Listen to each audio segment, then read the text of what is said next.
বন্ধুরা, সবাইকে উদ্দেশ্য করে বলছি, আজকের এই সভা থেকে আপনারা জানেন গত 2-3 দিন যাবৎ এতদিন যারা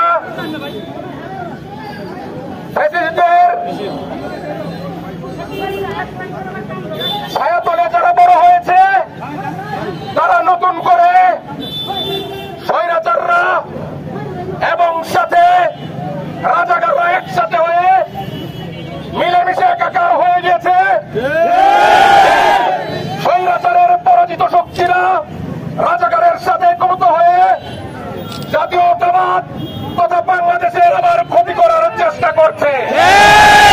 যে শক্তি 1971 সালের বাংলাদেশের স্বাধীনতাকে মেনে নিতে পারেনি এবং যে শক্তি 24-এর গণঅভ্যুত্থানকে মেনে নিতে পারেনি, এই দুই শক্তি একত্রিত হয়ে বর্তমানে মবের সন্ত্রাস কায়েম করছে।